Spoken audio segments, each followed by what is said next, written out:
अब देश को परिवारवादी राजनीति से मुक्त कराने का समय आ गया है और इसके लिए जरूरी है फिर एक बार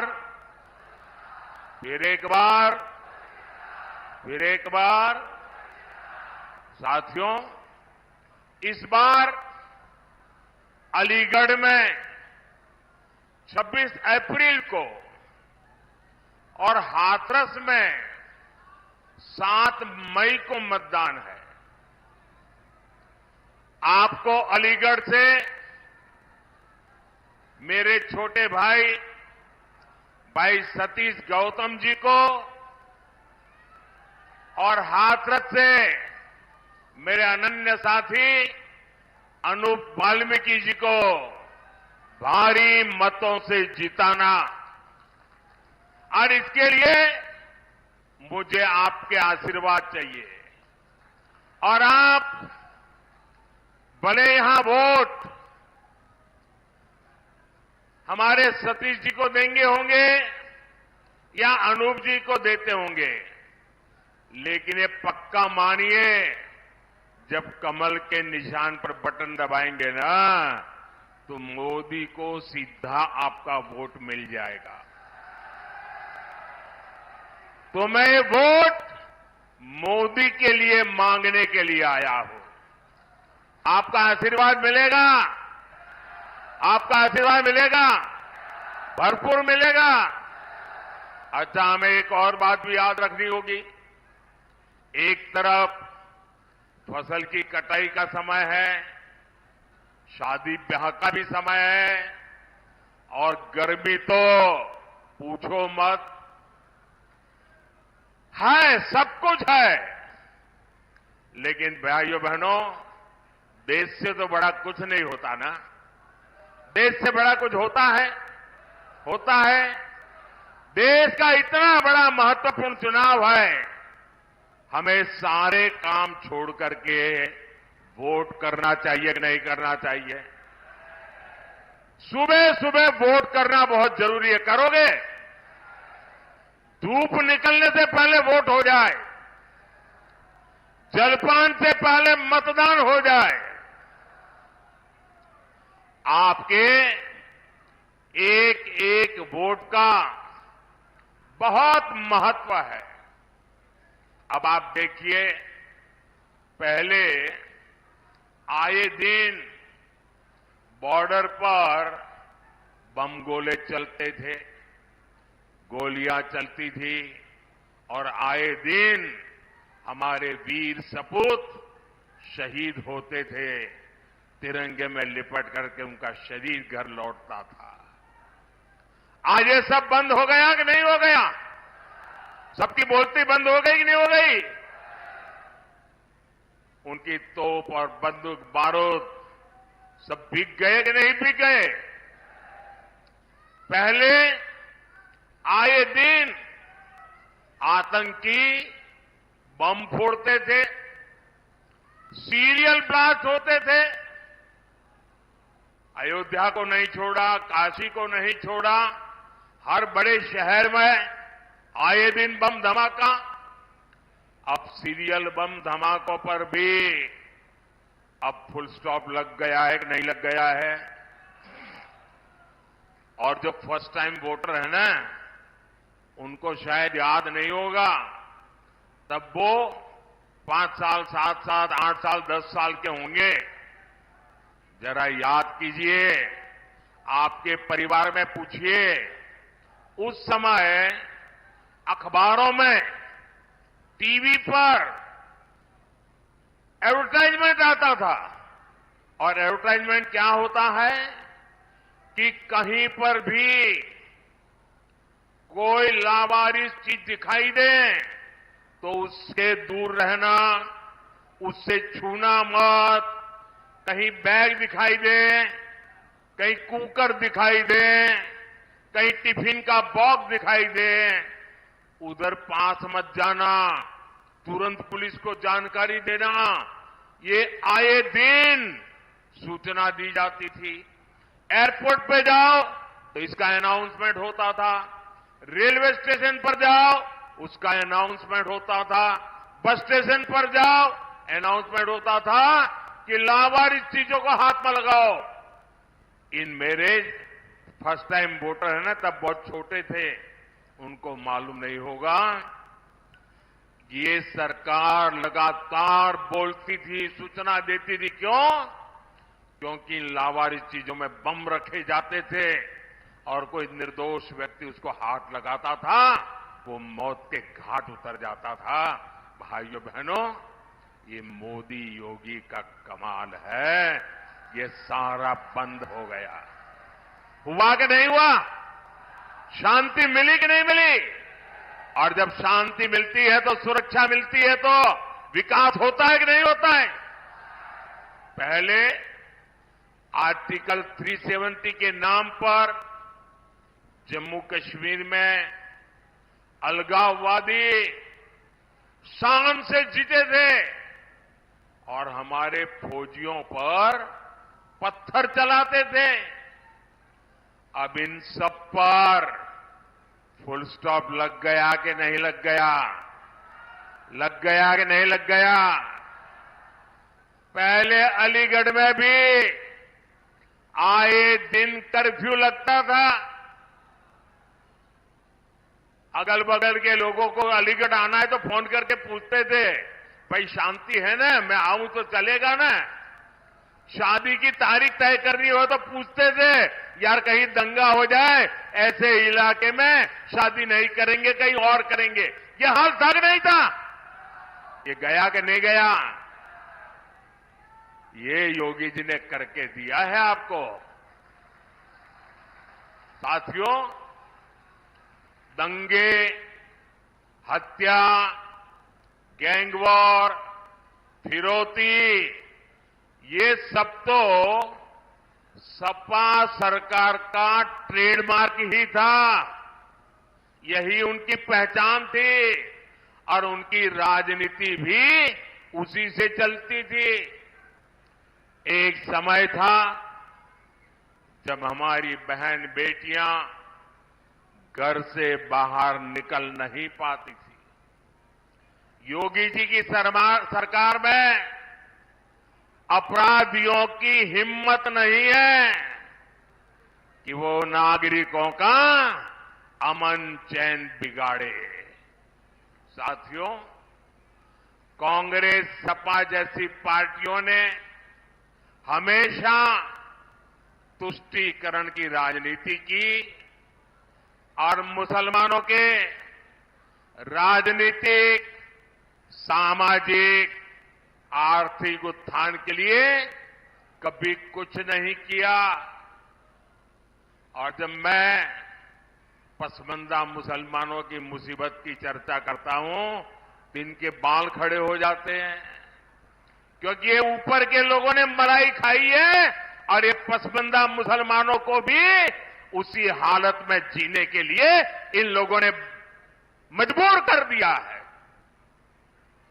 साथियों, इसी क्षेत्र में 3 तलाक से पीड़ित कितनी ही बेटियों का जीवन तबाह हो गया था। और सिर्फ बेटियों का नहीं, वो 3 तलाक के कारण मुसीबत में आई उस बेटी, उसके पिता, भाई, परिवार सब परेशान हो जाते थे। अब मोदी ने 3 तलाक के खिलाफ कानून बनाकर उनका जीवन भी सुरक्षित किया है। पहले हज कोटा कम होने की वजह से कितनी मारामारी होती थी, उसमें भी रिश्वतखोरी चलती थी और ज्यादातर रसूखदार लोग ही हज जाने का मौका पाते थे। मैंने सऊदी अरब के क्राउन प्रिंस से आग्रह किया था कि हमारे भारत के मुसलमान भाई बहनों के लिए हज का कोटा बढ़ाएं।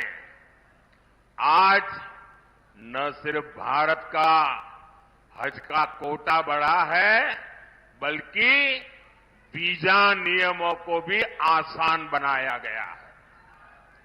सरकार ने एक बहुत बड़ा अहम फैसला लिया। पहले हमारी मुस्लिम माताएं बहनें अकेली हज करने जा नहीं सकती थी। सरकार ने महिलाओं को बिना महरम हज जाने की अनुमति भी दी और मुझे हजारों ऐसी बहनें आशीर्वाद दे रही है जिनका हज जाने का सपना पूरा हुआ। साथियों, कांग्रेस, सपा जैसी भ्रष्ट पार्टियों ने आपके परेशानियों को उनकी कभी परवाह नहीं की। गरीब को पैसे देकर भी पूरा राशन नहीं मिलता था। बिचौलिए ही लूट लेते थे। आज अलीगढ़ और हाथरस के लाखों साथियों को मुफ्त राशन मिल रहा है। इतना ही नहीं, पूरा राशन मिल रहा है। अलीगढ़ और हाथरस के लाखों परिवारों को आयुष्मान भारत योजना के तहत मुफ्त इलाज की सुविधा भी मिली है। अब मोदी की गारंटी है कि देश के हर परिवार में, आपके घर में जो बुजुर्ग माता पिता है, दादा दादी है, नाना नानी है, चाचा चाची है, अब उम्र के कारण और कोई तो काम कर नहीं पाते और उम्र के कारण कोई न कोई बीमारी आ ही जाती है। अब आपके डबल जिम्मा होता है। एक तो परिवार के बुजुर्गों को संभालना, दूसरा जिम्मा होता है अपने बच्चों का भविष्य बनाना, और उसमें अगर बुजुर्ग कोई बीमार हो गए तो सारा बोझ आप पर आ जाता है। ये मोदी है जिसको आपकी भी चिंता है और इसलिए मोदी ने गारंटी दी है कि आपके परिवार के 70 साल की ऊपर के आयु के कोई भी बुजुर्ग माता पिता को 5 लाख रुपए तक मुफ्त इलाज की चिंता ये बेटा करेगा। भाइयों बहनों, ये राशन मिल रहा है, इलाज मुफ्त में मिल रहा है, घर मिल रहे हैं। ये सब किसने किया? ये सब किसने किया? किसने किया? किसने किया? किसने किया? किसने किया? आपका जवाब गलत है। ये मोदी ने नहीं किया, ये आपके एक वोट ने किया है। आपके वोट की ताकत है जिसके कारण गरीब का भला हो रहा है। और इसलिए इसका जो पुण्य है ना, उस पुण्य के आप भी उतने ही हकदार हैं। भाइयों और बहनों, आजकल जब मैं कहता हूं कि 10 साल में जो किया वो तो ट्रेलर है, ट्रेलर। हमें तो बहुत सारा काम करना है। और जब मैं इतनी सारी बातें बताता हूं ना, तो ये सपा कांग्रेस वालों को समझ ही नहीं आता ये मोदी कहां ले जा रहा है। बोले पहले तो हम तू मैं में राजनीति करते थे, अब मोदी इतनी बड़ी दुनिया की तरफ देश को ले जा रहा है, वो मोदी के साथ कदम ही नहीं मिला पा रहे। अभी क्षेत्र में देखिए, अलीगढ़ में हवाई अड्डा बन गया, पड़ोस में जेवर में इंटरनेशनल एयरपोर्ट बन रहा है, गाजियाबाद अलीगढ़ नेशनल हाईवे बन गया, अलीगढ़ कानपुर नेशनल हाईवे बन गया, हाथरस भी मथुरा बरेली एक्सप्रेसवे से जुड़ रहा है। अलीगढ़ और हाथरस दोनों रेलवे स्टेशन आधुनिक बनाए जा रहे हैं। ये एएमयू तो थी यहां, अब राजा महेंद्र प्रताप यूनिवर्सिटी का भी निर्माण पूरा होने वाला है। ऐसे ढेर सारे काम इस क्षेत्र में हुए हैं।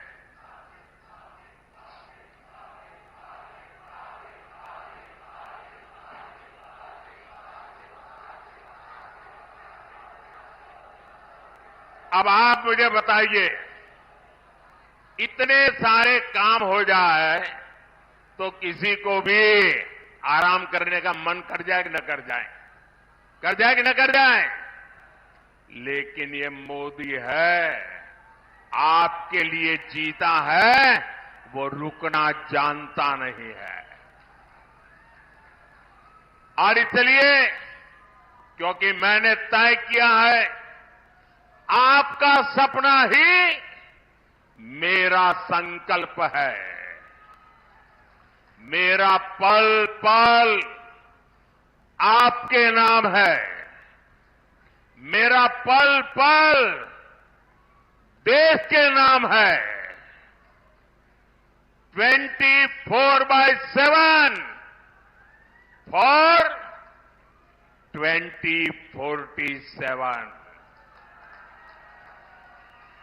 न मोदी रुकने वाला है, न मोदी थकने वाला है, और न मोदी मौज करने के लिए पैदा हुआ है।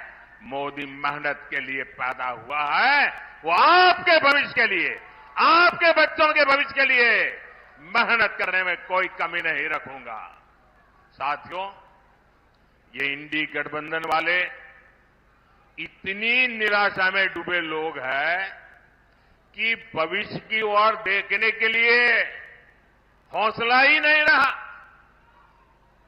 ये कहते हैं कि मोदी विकसित भारत की बात क्यों करता है? ये कहते हैं मोदी भारत को तीसरी बड़ी आर्थिक ताकत बनाने की बात क्यों करता है?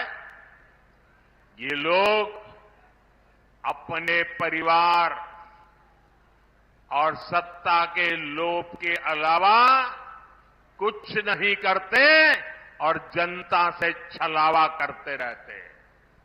साथियों, कांग्रेस और इंडी गठबंधन के एक और खतरनाक इरादे से मैं आज देश के लोगों को, अलीगढ़ के लोगों को आगाह कर रहा हूं। मैं देशवासियों को आगाह करना चाहता हूं।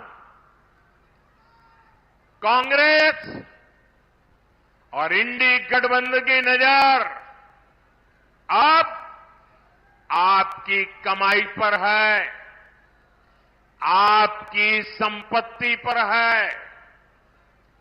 कांग्रेस के शहजादे का कहना है कि उनकी सरकार आई तो कौन कितना कमाता है, किसके पास कितनी प्रॉपर्टी है, किसके पास कितना धन है, किसके पास कितने मकान है, उसकी जांच कराएंगे।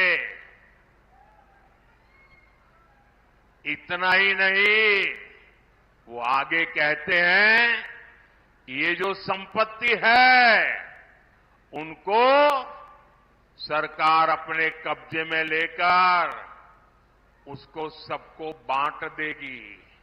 ये कहते हैं, ये मैनिफेस्टो उनका कह रहा है। भाइयों बहनों, आप सोचिए, हमारी माताओं बहनों के पास सोना होता है। ये सोना अवसरों पर सिर्फ शरीर पर पहन करके प्रभाव पैदा करने के लिए नहीं होता है। हमारे देश में माताओं बहनों के पास जो सोना होता है, कितना ही कम क्यों न हो, वो स्त्री धन होता है, पवित्र माना जाता है, कानून भी उसकी रक्षा करता है। अब इनकी नजर कानून बदलकर हमारी माताओं बहनों की संपत्ति छीनने का भी खेल खेला जा रहा है। उनका मंगलसूत्र उस पर उन लोगों की नजर है। माताओं बहनों का सोना चुराने का इरादा। इतना ही नहीं, वो सर्वे करना चाहते हैं कि जो नौकरी पेशा वर्ग है, जो कर्मचारी है, उन्होंने अपनी बच्चों की पढ़ाई के लिए, बच्चों की शादी के लिए जो एफडी की है, फिक्स डिपॉजिट की है, किसकी कितनी सैलरी और कितनी एफडी है, उसकी भी जांच होगी। किसके पास एक वाहन है, किसके पास 2 वाहन है, उसकी भी जांच होगी। यानी किसके पास कितनी जमीन है, उसकी भी जांच होगी। व्हीकल कितने हैं, उसकी जांच होगी। कांग्रेस इसका सर्वे कराएगी और फिर कांग्रेस कब्जा करेगी। सरकार के नाम पर कब्जा करके आपकी संपत्ति को छीन करके बांटने की बात कर रही है। कांग्रेस यहां तक जाएगी, अगर आपका गांव में पुराना पैतृक घर है, बच्चों के भविष्य के लिए आपने शहर में मानो छोटा फ्लैट ले लिया, और अगर पता चला कि आपका गांव में भी एक घर है, तो 2 में से 1 छीन लेंगे कि आपको 2 की जरूरत नहीं है, जिसको नहीं उसको दे देंगे। कांग्रेस के लोग कहेंगे कि आपके पास गांव में एक घर तो पहले से ही है। ये माओवादी सोच है, ये कम्युनिस्टों की सोच है। ऐसा करके कितने ही देशों को वो पहले बर्बाद कर चुके हैं। अब यही नीति ये कांग्रेस पार्टी और इंडिया अलायंस भारत में लागू करना चाहती है। आपकी मेहनत की कमाई, आपकी संपत्ति पर कांग्रेस अपना पंजा मारना चाहती है। आपका स्त्री धन लूटना चाहती है। माताओं बहनों का मंगलसूत्र अब सलामत नहीं रहेगा, ये कांग्रेस ने कहा है। इन परिवारवादी लोगों ने देश के लोगों को लूटकर अपना इतना साम्राज्य बना लिया है। आज तक इन्होंने अपनी अकूट संपत्ति से देश के किसी गरीब को कुछ नहीं दिया। अब इनकी नजर देश के लोगों की संपत्ति पर पड़ गई है। साथियों, जनता के धन को लूटना, देश की संपत्ति को लूटने कांग्रेस अपना जन्मसिद्ध अधिकार समझती है। आपको याद होगा, देश आजाद हुआ तब से सेना की हर खरीद में घोटाले करने वाली कांग्रेस कभी भी यहां डिफेंस कॉरिडोर नहीं बनवा सकती। बीजेपी की वजह से अब हमारा यूपी आत्मनिर्भर भारत, आत्मनिर्भर सेना का बहुत बड़ा हब बनने जा रहा है। और जो लोग योगी जी की पहचान सिर्फ बुलडोजर से करते रहते हैं, मैं उनकी जरा आंखें खोलना चाहता हूं, उनकी आंखें खोलना चाहता हूं। उत्तर प्रदेश में आजादी के बाद जितना औद्योगिक विकास नहीं हुआ, वो अकेले योगी जी के कालखंड में हुआ है। 1 डिस्ट्रिक्ट 1 प्रोडक्ट का उनका मिशन आज पूरे देश में नई इज्जत बना रहा है। आपने सिर्फ बुलडोजर की बातें कही, अगर विकास को नई ऊंचाइयों पर कोई ले गया है तो योगी जी की सरकार ले गई है। और काशी के सांसद के नाते, मैं उत्तर प्रदेश का सांसद हूं, ये मेरे भी माननीय मुख्यमंत्री है, मैं गर्व अनुभव करता हूं कि मेरे पास ऐसे साथी हैं।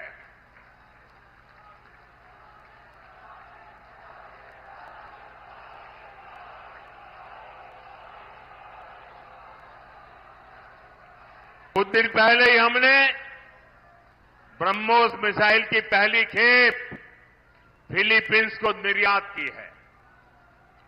आने वाले दिनों में ये घातक ब्रह्मोस, ये मिसाइल भी हमारे यूपी में बनेगी। अलीगढ़ में डिफेंस कॉरिडोर में आपको गर्व होता है कि नहीं होता है? ब्रह्मोस मिसाइल बने यहां, कौन होगा जिसको गर्व नहीं होगा भाइयों? साथियों, डिफेंस कॉरिडोर के साथ ही इस क्षेत्र के पास डेडिकेटेड फ्रेट कॉरिडोर की भी ताकत है। मालगाड़ियों के लिए जो अलग रूट बनाया गया है, इससे यहां दूसरे उद्योगों को भी बहुत ज्यादा फायदा होगा। अलीगढ़, हाथरस और आसपास के छोटे, लघु और कुटीर उद्योग, ये सभी विकसित भारत की ऊर्जा है। आपके काम को बढ़ावा मिले, इसलिए योगी जी की सरकार वन डिस्ट्रिक्ट वन प्रोडक्ट पर और अब पूरे देश में वन डिस्ट्रिक्ट वन प्रोडक्ट पर बल दिया जा रहा है। और अलीगढ़ के ताले हो, हाथरस की हिंग हो,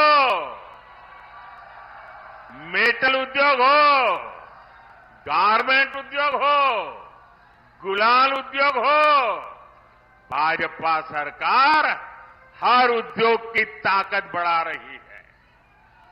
यहां के लघु उद्योगों को मुद्रा योजना से भी बहुत मदद मिली है। मुद्रा योजना के तहत भी भाजपा ने 20 लाख रुपए तक का लोन देना तय किया है। साथियों, इस क्षेत्र में हमारे विश्वकर्मा साथी भांति भांति के काम से जुड़े हैं। कोई मूर्तिकार है, कोई पॉटरी काम करता है, कोई कपड़ा सिलता है, कोई जूते बनाता है। ऐसे मेरे सभी परिवारों के लिए 13,000 करोड़ रुपए की विशेष पीएम विश्वकर्मा योजना बनाई गई है। साथियों, मोदी की हर गारंटी का सीधा लाभार्थी गरीब है। लाभार्थी मेरा गरीब को लाभ मिलता है। मेरा दलित भाई परिवार है, मेरा पिछड़ा भाई परिवार है, और इन गारंटियों का लाभ मध्यम वर्ग को भी होता है। फैक्ट्री वाले को, दुकान वाले को, मजदूर को, गाड़ी चलाने वाले को, सबको होता है। अब जैसे अलीगढ़ और हाथरस में गरीबों के 40,000 से ज्यादा पक्के घर बन चुके हैं।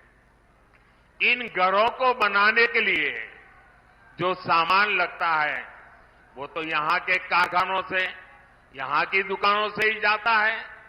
यानी गरीब को घर मिला और बाकियों को उससे काम मिला।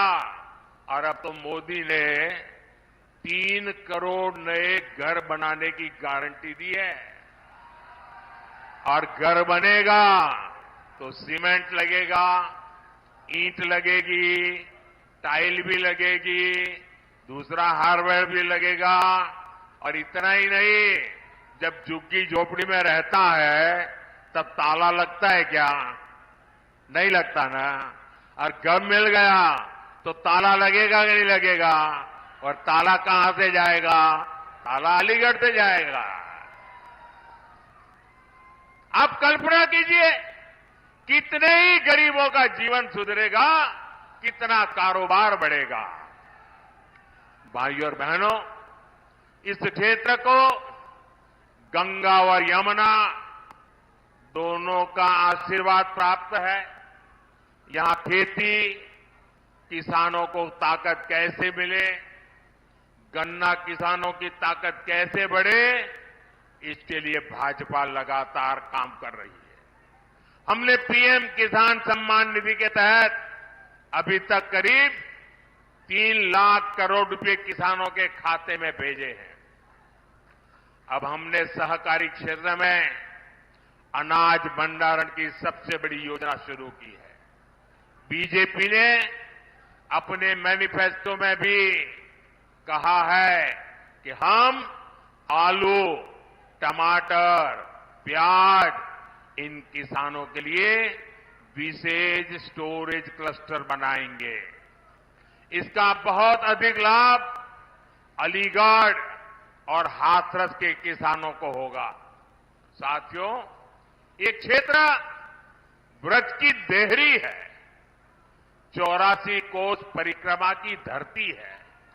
यहां खैरेश्वर महादेव और 9 देवी सिद्धपीठ जैसे आस्था स्थल है। यहां तीर्थ यात्रा और पर्यटन के लिए अद्भुत संभावनाएं हैं। और इस धरती ने कल्याण सिंह जी, बाबूजी जिनको हम कहते थे, और अशोक सिंघल जी ऐसे नर रत्नों को देश को दिया है। ये हम सभी के लिए कितने गर्व की बात है कि 500 साल बाद भव्य राम मंदिर हम देख रहे हैं।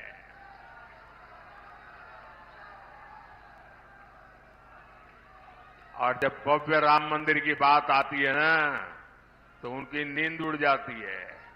उनको लगता है कि ये 70 साल तक हम रोक करके बैठे थे, ये मोदी क्या आ गया, इतने साल में ही कोर्ट से जजमेंट भी आ गया, मंदिर भी बनना शुरू हो गया, मंदिर बन भी गया, प्राण प्रतिष्ठा भी हो गई, रोज लाखों लोग आने भी लग गए।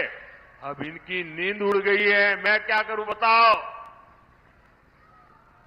और इसलिए इतने गुस्से में है, ये इतने गुस्से में है कि प्राण प्रतिष्ठा के निमंत्रण को ठुकरा दिया। कोई ऐसा करेगा क्या? करेगा क्या? मुझे जब प्राण प्रतिष्ठा का निमंत्रण देने आए थे ना, तो मैंने जूते निकाल करके उस निमंत्रण कार्ड को हाथ में लेकर के अपने सर पे लगाया था। मैं उसे मेरा भाग्य मानता था। भव्य राम मंदिर आज के भारत को विकसित होने का आशीर्वाद दे रहा है। साथियों, अब आपको विकसित भारत बनाने के लिए भारत में एक मजबूत सरकार बनानी है। और इसके लिए भाजपा को वोट करना है, एनडीए को वोट करना है। मेरा आपसे अनुरोध है कि आप घर घर जाइए, सभी मतदाताओं को जाकर के इन सारे विषय घर में बैठ करके बताइए और उनसे वादा करिए कि छुट्टी हो, शादी हो, कुछ भी हो, लेकिन वोट करने जाएंगे। उनसे वादा करिए, पक्का करिए। और दूसरा काम, जब मतदान होना तो उत्सव मनाइए अपने पोलिंग बूथ में। ये लोकतंत्र का उत्सव है, आनंद उत्सव होना चाहिए। छोटी छोटी 15-15, 20-20 की टोलियां गीत गाते गाते मतदान करने के लिए जाए, और हमारे गांव वाले तो तुरंत गीत बना भी देते हैं। लोकतंत्र का जय जयकार करते हुए जाए और ऐसा उत्सव मनाए और फिर मतदान कर करके वापस लौटे। और तीसरा काम, हमें पोलिंग बूथ जीतना है। हमें एक भी पोलिंग बूथ हारना नहीं है। घर घर जाओगे, घर घर जाओगे, जरा मुझे जोर से हाथ ऊपर करके बताइए, घर घर जाओगे, घर घर जाओगे, मतदाताओं को मिलकर के बात बताओगे। दरवाजे पर पर्चा दे करके नहीं आना है, घर में जाके बैठना है, उनका पानी पीना है, उनसे 5 मिनट 10 मिनट बात करनी है। करोगे? करोगे? छोटे छोटे जुलूस निकाल करके उत्सव मनाते हुए मतदान करोगे? पहले मतदान फिर जलपान, पहले मतदान फिर जलपान। जब तक मतदान नहीं करेंगे, जलपान नहीं करेंगे, ये बात पक्की करोगे? और फिर पोलिंग बूथ जीत के दिखाओगे? पहले से रिकॉर्ड मतों से जीतोगे? पक्का जीतोगे? अच्छा, मेरा एक काम करोगे? करोगे? मेरा पर्सनल काम है, जरा हाथ ऊपर करके बताइए, करोगे? देखिए, घर घर जाना और जाकर के कहना कि अपने मोदी जी अलीगढ़ आए थे और मोदी जी ने आपको राधे राधे कहा है, राम राम कहा है। घर घर मेरा प्रणाम पहुंचा देंगे। मेरे साथ बोलिए, भारत माता की, भारत माता की, भारत माता की।